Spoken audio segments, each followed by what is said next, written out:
Shivaji gives the slip to the emperor. Putting his trust in Jai Singh, Shivaji left for Agra to visit the emperor. Before leaving for Agra, Shivaji handed over the administration of his Swaraj to his mother Jijabai and took her blessings. With him were his son Shivaji, Raje, some chosen sardars and a few trusted people. He also carried with him a large treasure. In due course, he reached Agra. Shivaji shows his spirit at the emperor's court. On the pre-arranged day, Shivaji Maharaj attended the emperor's darbar. Young Shivaji Raje accompanied him. It was Aurangzeb's 15th birthday.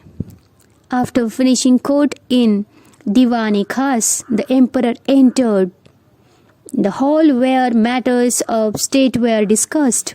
In front of him stood his chief sardars in serial ranks according to their status.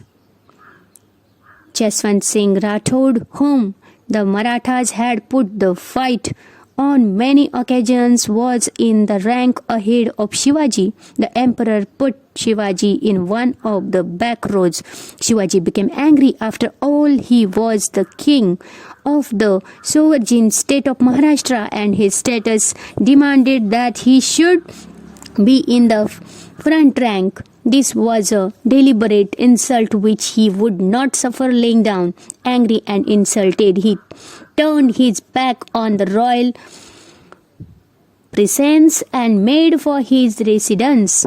He decided never to see the emperor's face again. The visit was thus a failure. The news of the incident spread everywhere. The emperor's treachery.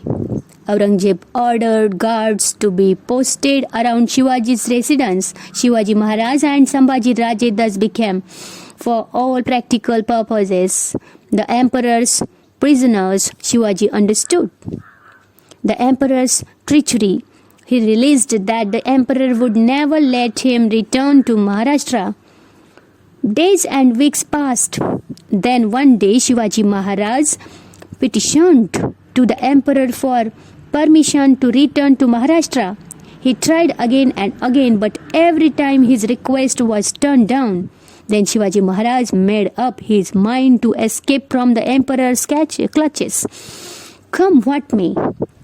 To begin with, he obtained the emperor's permission to send back to the south the persons who had accompanied him to Agra.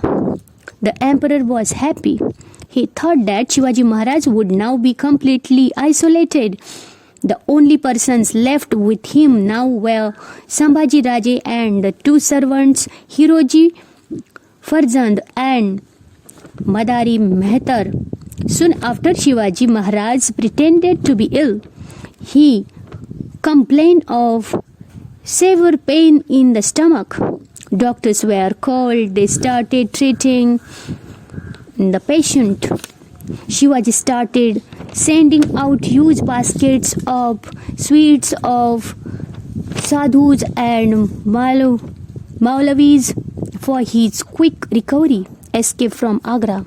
In the beginning, the guards outside would examine the baskets. In the course of time, they got tired of this daily routine and stopped it. One evening, Shivaji made Hiroji sleep in his bed and asked Madari to massage his feet.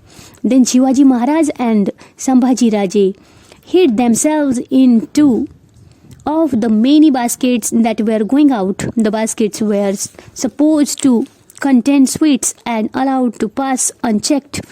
At a place previously fixed, Shivaji Maharaj and Shivaji Raje got out of the baskets. Their faithful servants were waiting for them with horses kept ready for flight. In the meantime, Hiroji and Madari left the house in Agra under the pretext that they were going to the doctor to get some medicine. The two of them risked their own life and made a valuable contribution to the task of freeing Maharaj from imprisonment.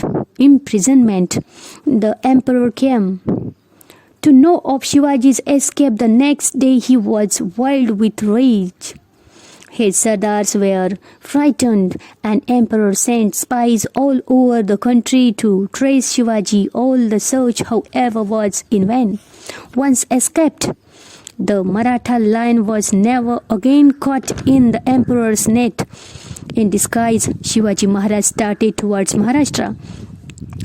He left young Shivaji Raje behind in a safe place to Mathura and in due course reached Rajgarh. Jijamata was overjoyed to see Shivaji safe and back home. 2 months later, Shivaji Raje also arrived safely at Rajgarh. In this way, with great skill and daring, Shivaji gave the slip to the emperor and returned to the safety of his kingdom. This was in 1666.